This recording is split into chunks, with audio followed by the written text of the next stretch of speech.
Hi, second grade. For the final step of this project, it's going to be coloring. Now, you can decide to color your pumpkin however you'd like. Once you have all of your patterns filled in, it's up to you and how you'd like to march forward. I would like to show you just a couple techniques that are kind of cool if you're interested. So one of the things I'm going to show you is how to make your pumpkin look a little more three-dimensional. So I'm going to have to peel off some of this paper on this one. I'm going to color in that whole section yellow, and then I'm going to go around that section with some orange to make it look a little bit more like it's glowing. So I'm going to color in yellow, yellow, yellow.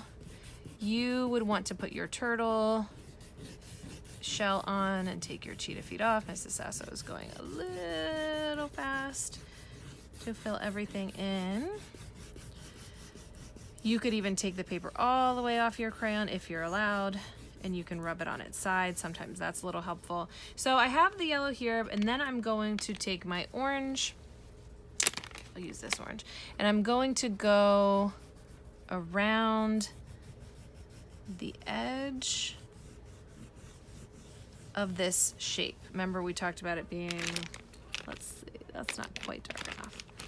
Talked about it being like a pear shape. Yeah, there we go. That's better. Crayon. So we're going all the way around the edge.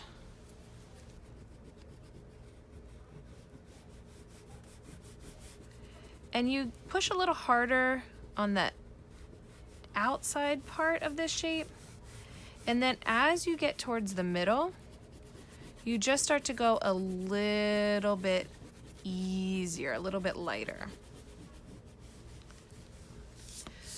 So it starts to create the effect that it's three-dimensional. If you would like to even add in a little bit of red around the edge, you can. And you can also play around with any of your colors on a separate sheet of paper, so you can get them just right. So I'll show you how to add that red in there. I'm gonna take this red. I'm gonna start just to add in a little bit more where it might be the darkest, maybe at the bottom. And I'm pushing a little lighter as I'm going up, and I'm kind of following the curve of the pumpkin to help it. Now, you can do your whole pumpkin orange if you want, that's fine. You can color in your shapes different colors. You can do each section a little bit different. So if I wanted to add blue to my pumpkin, and I wanted to make all of these shapes blue, you can do that. And then maybe I would color the background of that with red. And if I looked on the color wheel, red is next door neighbors with purple, and I could use purple to create a little bit of those darker edges if I wanted to, but you don't have to. You can just color it in like a coloring book, or you can add in the dimension. It is your call as the artist what you would like to do. If you wanted to make it a little bit more like Yayoi Kusama's, then you can do just the like yellow-orange. But remember, we're just being inspired by her, so it doesn't have to be exactly like hers. Because remember, we added all these really cool patterns to ours, so it's a little bit different. So this is using crayon. So let's go ahead and talk about how to use marker if you have markers around. One thing I like to do with markers is I like to layer with them. So you can do the same thing like we talked about before. You can just color things in. So you can use it just like a coloring book, and you can do all different colors all over. You could stick to warm colors or cool colors. But another thing that you can do is you can do this layering. So I'm going to take a piece of scrap paper, and I'm going to use my orange marker, and I'm just going to color a little bit of orange just to practice. One thing with markers, you always want to keep going. If you start staying in one place, going over and over and over again, you can start to tear the paper apart. I don't know if you can see that, but little pieces of the paper are starting to come off. So whenever you work with markers, try to just keep on moving. If you need to layer on top of it, or if you'd like to layer on top of it, let it dry a little bit, kind of give it a moment to dry.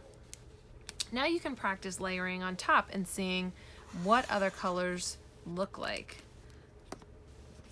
Add this pink. Add some yellow. That I can't really see that much. Those kind of look the same. You can see what happens if you add green. Just see how you like it. So I really liked the way that this pink looked on the orange. So I'm going to color in this section orange first. Remember I talked about keeping your marker moving. You don't want to stay in one spot too long, or you can start to get those holes in your paper. If by accident, oops, you get a hole in your paper, my best recommendation is to turn your paper over and you put a little piece of tape on the back if you get a hole, not putting a piece of tape on the front. That can kind of help put it back together a little bit. Sometimes people even tape a little piece of paper from behind, and that can help. So don't feel discouraged if it does happen. Just try to prevent it from happening. So I'm staying in this one direction. I kind of went out of the lines a little bit. That's fine. You can always cut this out and put it on a new paper if you wanted to. You were the artist of your artwork, or you can leave it like that. Okay, so that's just one orange. Now I'm going to take that pink that I liked, and I'm going to add that pink around the edges. So similar to the crayon, I'm adding a little bit of darker color around the edge to create a 3D look. Do you have to do this? Nope. Can you do this? Yep. Totally your call. You can just color it in solid, or you can add in a little bit of extra to create some dimension. Remember, you can come up with your own color scheme. You can decide to do warm and cools. You can decide to do your favorite sports team. You can get pretty creative with this. Okay? So, when you're all done creating all of your patterns, you move into the coloring, markers, crayons, colored pencils, and the most important thing, enjoy and stay creative. I cannot wait to see what these look like when you guys are all done. You've been working so hard.